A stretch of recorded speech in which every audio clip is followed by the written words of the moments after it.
Buenos días, jóvenes. Vamos a continuar con nuestro análisis de flujo isentrópico con cambio de área. Y recapitulando lo que vimos en la clase anterior, habíamos encontrado cuál era el efecto del cambio de área sobre la velocidad, tanto para flujo subsónico como para flujo supersónico. Decíamos que cuando se incrementaba el área, en flujo subsónico debería disminuir la velocidad y en flujo supersónico la velocidad aumentaba. El efecto es opuesto cuando el área disminuye, es decir, si disminuimos el área, en el régimen subsónico la velocidad aumenta y en régimen supersónico la velocidad disminuye. Si mantuviéramos el área constante, la velocidad debería permanecer constante. Habíamos avanzado hacia la temperatura y también habíamos decidido que la temperatura aumentaba. Esta ecuación la habíamos expresado como Cp por dt igual a menos V dV. Y de aquí habíamos concluido que a la temperatura tenía que ocurrirle lo opuesto que la velocidad, pero eso también es cierto para la entalpía. Si la velocidad disminuye, la entalpía debe aumentar. Es decir, si la energía cinética aumenta, la entalpía debe disminuir. O viceversa, si la energía cinética disminuye, la entalpía debe aumentar. Y ese comportamiento debe ser idéntico para la temperatura. ¿Qué ocurre con la temperatura de un gas ideal por efectos del cambio de área? Lo mismo que con respecto a la entalpía. Las otras propiedades que debemos evaluar son la presión, la densidad, la velocidad del sonido y el número de Mach. Así que vamos a regresar al tablero, donde ya tenemos estas variaciones de la clase anterior. Entonces acá decíamos que también podíamos decidir el efecto del cambio de área sobre la entalpía. Ahora veamos de dónde podemos evaluar el cambio de presión.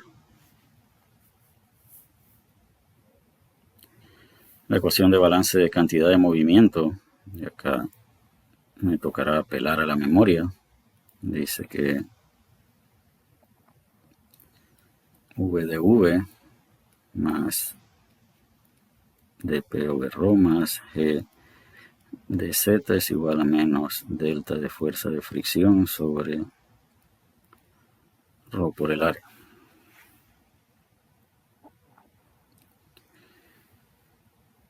Para el caso que estamos analizando no hay irreversibilidades, por ejemplo, por lo tanto no puede haber efectos de fricción. Hemos estado trabajando con ducto horizontal, así que esto también es cero.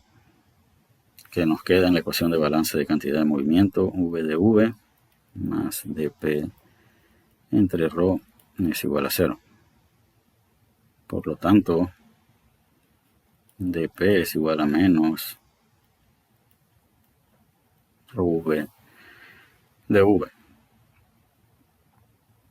Y que podemos concluir de esta ecuación que a la presión le debe ocurrir lo opuesto de lo que le ocurre a la velocidad.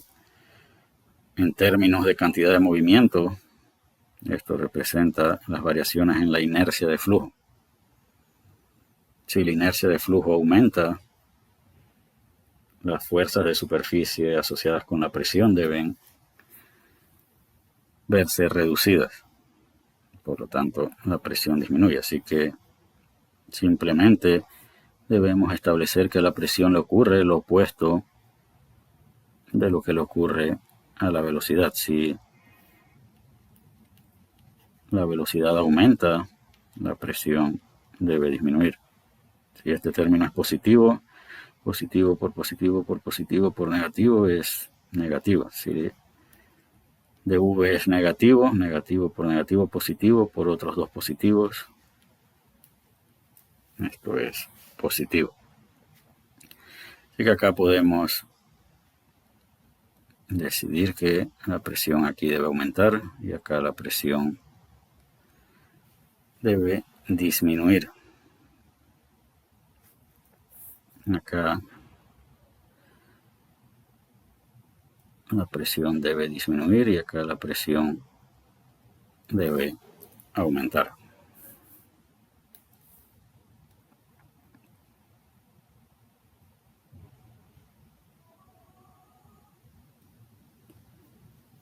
Ahora debemos decidir qué le ocurre a otras propiedades como densidad, velocidad del sonido y número de Mach.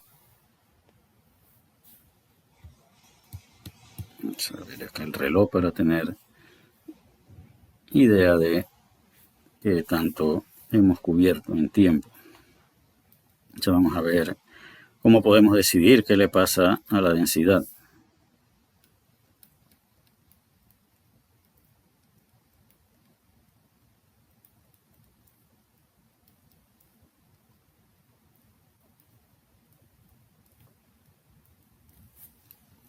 Tenemos varias opciones. Así que vamos a empezar con la ecuación de estado de gas ideal, que dice que la presión es igual a ρ por R por T. Si derivamos esta ecuación,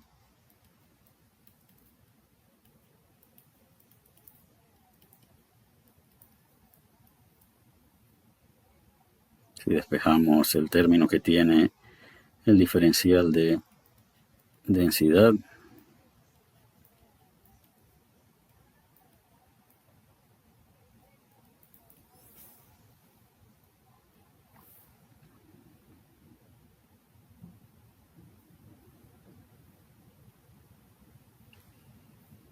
obtenemos esta expresión.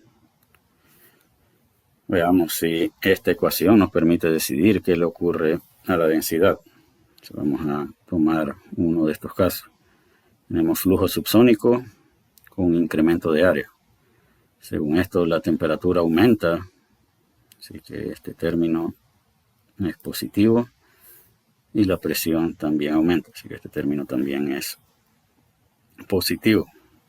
Pero este positivo con este negativo se convierte en negativo, así que globalmente tenemos un término positivo y un término negativo. Esta ecuación, tal y como aparece aquí, no nos permite, a menos que sepamos cuál de estos dos valores es mayor, decidir si la densidad aumenta o si la densidad disminuye. Así que estaríamos tentados a decidir que no podemos saber qué le ocurre a la densidad.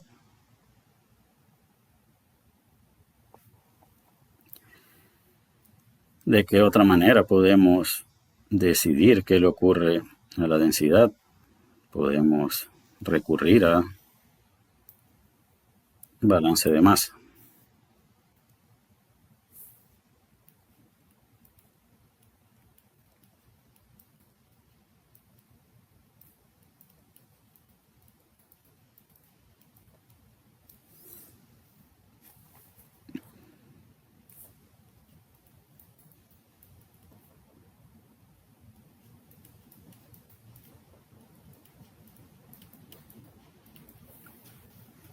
Y vamos a ver qué ocurre en este caso. Vamos a suponer que tenemos flujo subsónico.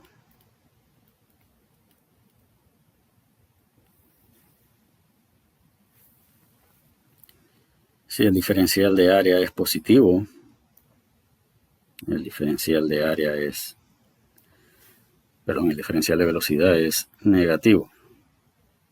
Así que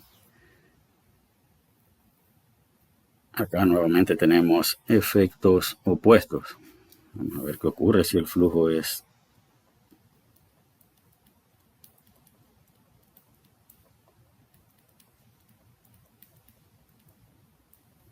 supersónico. Si el flujo es supersónico, si el área aumenta, y estos acá son negativos, estos dos, debemos despejar correctamente esto. Esto es así, por así.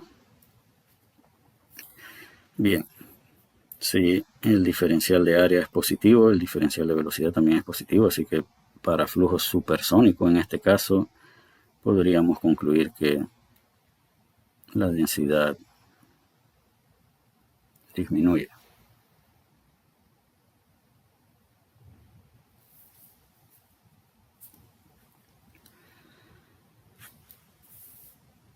En el caso en que el área disminuya,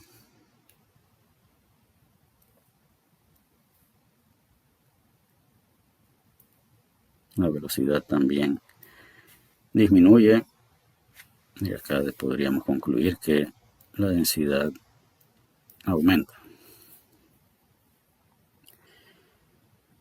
Sin embargo, cuando hicimos el análisis en flujo subsónico,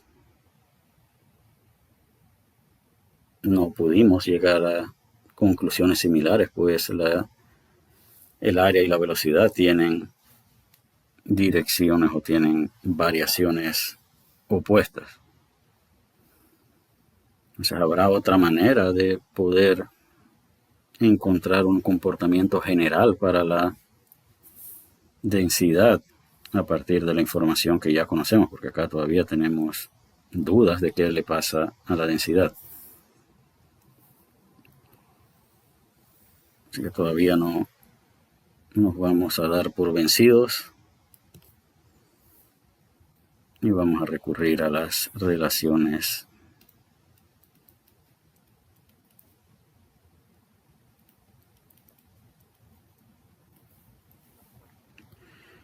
y vamos a expresarla esta para el caso que estamos analizando, isentrópico, gas ideal. En el caso isentrópico esto es 0 y para un gas ideal esto es CV.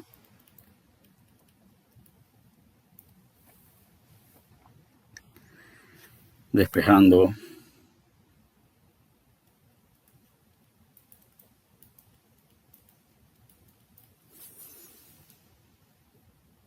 ahora lo que ocurre para satisfacer esta relación termodinámica al volumen específico le debe ocurrir en forma general, sin importar si el flujo es subsónico o supersónico, lo opuesto de lo que le ocurre a la temperatura. ¿Esto qué significa? Que si dT es mayor a 0, el volumen específico debe disminuir.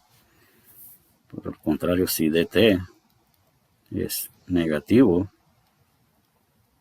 dV debe ser positivo. ¿Y cuál es la relación entre densidad y volumen?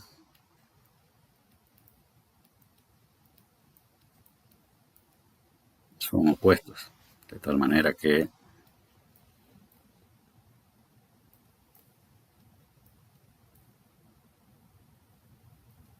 si el volumen específico aumenta, la densidad debe disminuir. Así que vamos a hacer este ejercicio para el caso supersónico, donde logramos obtener una respuesta a partir de balance de masa. Entonces vamos a verificar si el resultado que obtuvimos a partir de balance de masa es el correcto. Entonces, cuando el flujo es supersónico,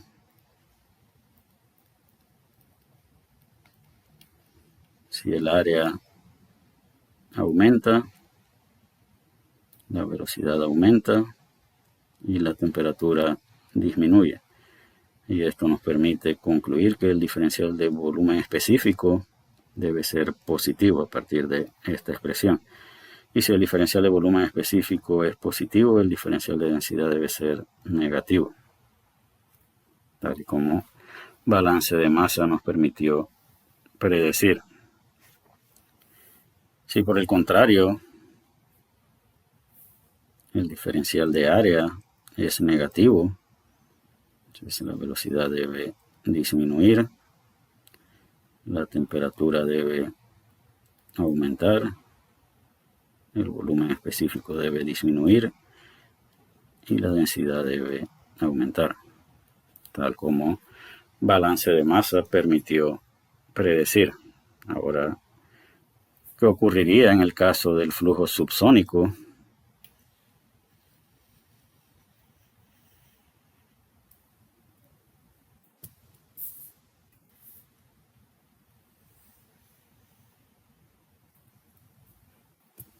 Ahora, en flujo subsónico,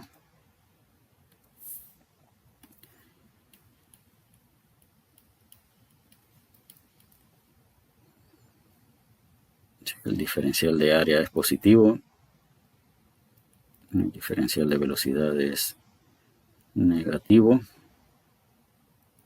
el diferencial de temperatura es positivo, el diferencial de volumen específico debe ser negativo y el diferencial de densidad entonces debe ser positivo.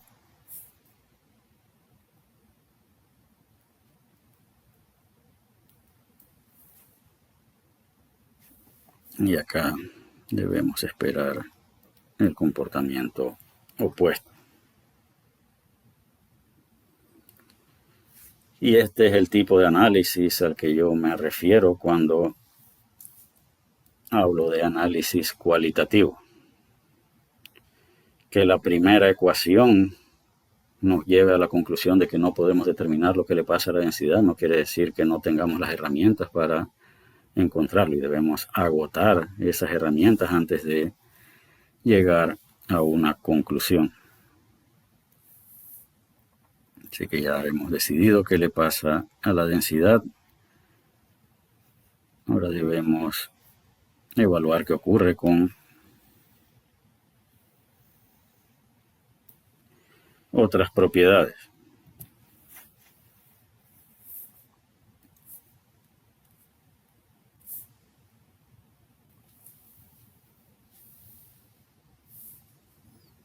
¿Qué ocurre, por ejemplo, con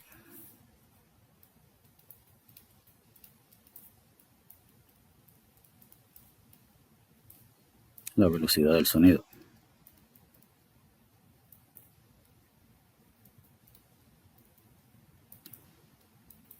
Para un gas ideal, C es igual a la raíz de KRT.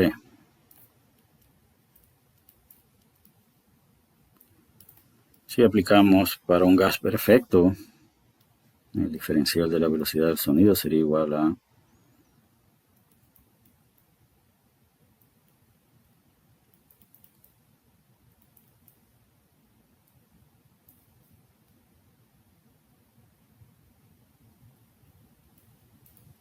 los estudiantes pueden verificar esta derivación. Sin embargo, ¿qué podemos concluir? Esto K es positivo, R es una constante positiva y el denominador es 2 veces la velocidad del sonido, que también debe ser un número positivo. ¿Esto qué significa? Que el signo que tenga el diferencial de temperatura también lo debe tener la velocidad del sonido. Así que en el caso subsónico, cuando el área aumenta, la temperatura aumenta y la velocidad del sonido debe aumentar. Cuando el área disminuye, la temperatura disminuye y la velocidad del sonido debe disminuir.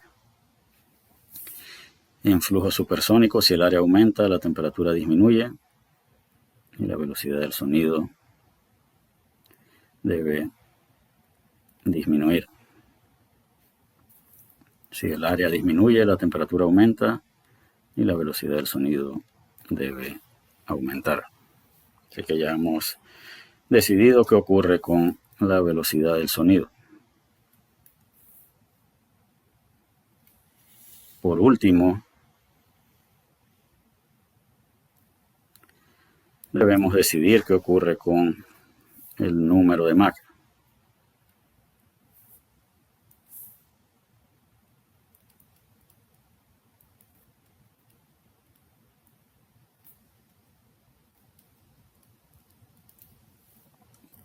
Y nuestra definición del número de Mach es velocidad entre velocidad del sonido. Y vamos a ver qué ocurre en el caso de flujo subsónico. Vamos a tomar acá el incremento de área, la velocidad disminuye y la velocidad del sonido aumenta. Así que el numerador se hace más pequeño y el denominador se hace más grande,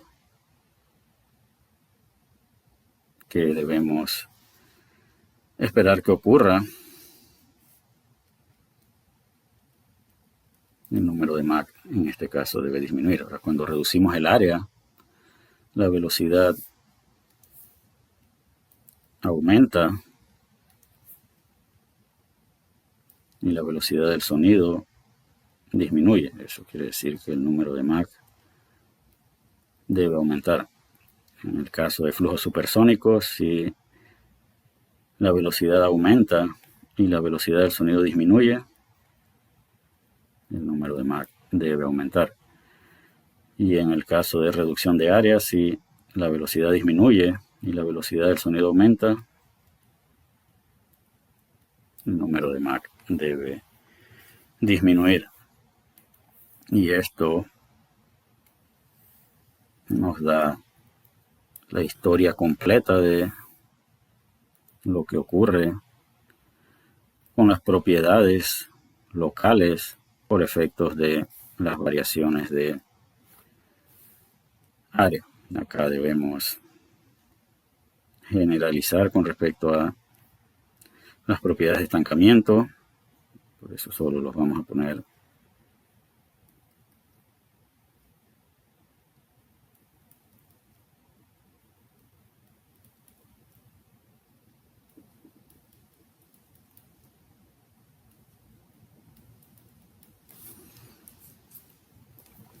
estas últimas, que se refieren a las propiedades de estancamiento, no importan de qué le ocurra al área, ni tampoco importa de si el flujo es subsónico o supersónico.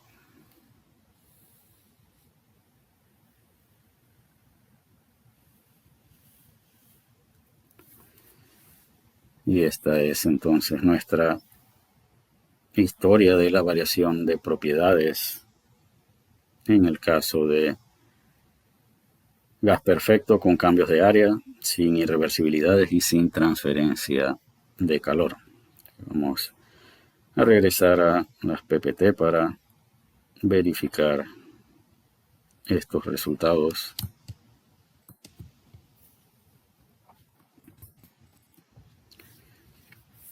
Ya habíamos pasado por las temperaturas. Decíamos que a la presión le ocurría lo opuesto que a la velocidad.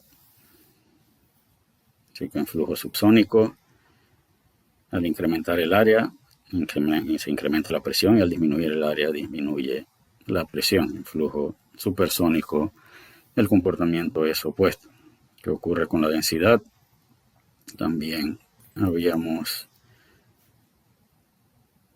recurrido a tres principios diferentes para poder llegar a una conclusión generalizada. Habíamos usado la ecuación de estado de gas ideal, que no nos permitió concluir en forma general. Habíamos usado balance de masa, que nos había dado el comportamiento generalizado solamente en flujo supersónico.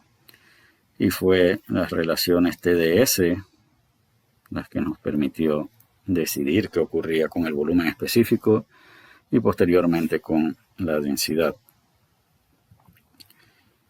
El número de Mach, decíamos que en flujo subsónico el incremento de área debe verse reflejado como una reducción en número de Mach, y la reducción de área debe verse reflejado como un incremento del número de Mach. Es decir, si acá empezamos con un número de Mach subsónico, vamos a decir 0.2, y reducimos el área isentrópicamente, en este otro punto el número de Mach debe ser mayor a 0.2. Sin embargo, si hacemos lo mismo y empezamos con un número de Mach supersónico, en este punto el número de Mach debe ser menor a 3. El número de Mach debe disminuir. En el caso de incremento de área debe ocurrir el efecto opuesto. Esta pregunta es importante: ¿hasta qué valor puede aumentar el número de Mach en flujo subsónico? Y para ello debemos recordar que nosotros habíamos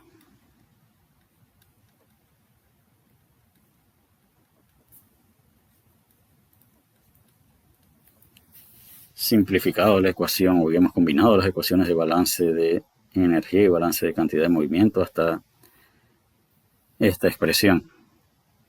Y el término dentro del paréntesis, si era positivo o negativo, nos permitía decidir qué ocurría en régimen subsónico o supersónico.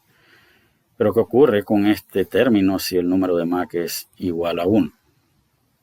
Si el número de Mach es igual a 1, lo que ocurre, el término dentro del paréntesis se hace 0. Entonces, Mach igual a 1 representa un límite. ¿Qué tipo de límite? Decíamos que vamos a analizar el caso subsónico.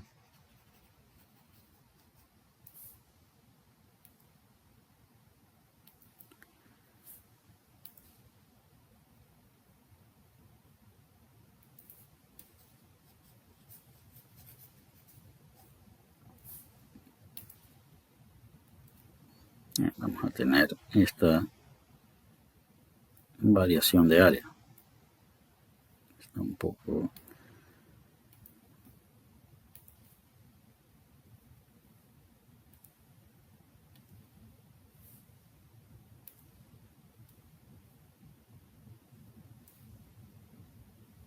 Ahora sí, así que vamos acá a decir que el número de Mach es igual a 0.2. Reducimos el área y acá Mach es igual a 0.6. De lo que hemos visto, al reducir el área, el número de Mach debe aumentar cuando el flujo es subsónico. Pero ¿qué ocurre si continuamos disminuyendo el área? Ahora, en este último punto, el número de Mach debe ser mayor a 0.6. Supongamos que ahora Mach acá es 0.8. Si seguimos disminuyendo el área, el número de Mach debe continuar aumentando. Pero ¿cuál es el límite del máximo número de Mach que se puede alcanzar? Ese límite es 1. Ahora, ¿qué ocurre si empezáramos con un número de Mach supersónico? A medida que reducimos el área, ese número de Mach debe disminuir.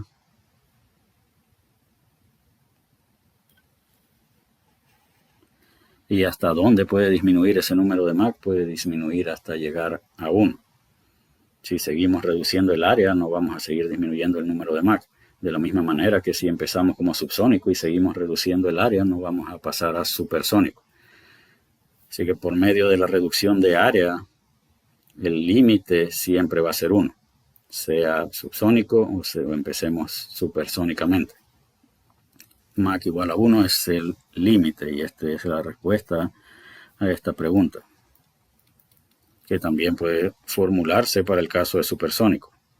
hasta qué valor puede disminuir el número de Mach de un flujo supersónico. Igual solamente puede disminuir hasta llegar a 1. Vamos a ver el resto de las variaciones de propiedades. Aquí está completo la tabla que veíamos también en el tablero, la velocidad que ocurre con cada una de las propiedades. Y se verifica lo que teníamos en las tablas, que también puede ser verificado en esta imagen que aparece en el libro de texto de Sengel y Simbal. Y repito, nos hemos apoyado en las ecuaciones de principios fundamentales y en las relaciones termodinámicas que veíamos en el módulo 1 para decidir el comportamiento de cada una de estas propiedades. Cuando hagamos un análisis cuantitativo, cuando resolvamos problemas cuantitativos, una manera de realizar el análisis de calidad es comparar la respuesta obtenida con estos comportamientos que hemos deducido cualitativamente. Por ejemplo, si resolvemos un problema y la incógnita es el número de Mach aquí, y resolvemos el problema y obtenemos que Mach es igual a 0.1,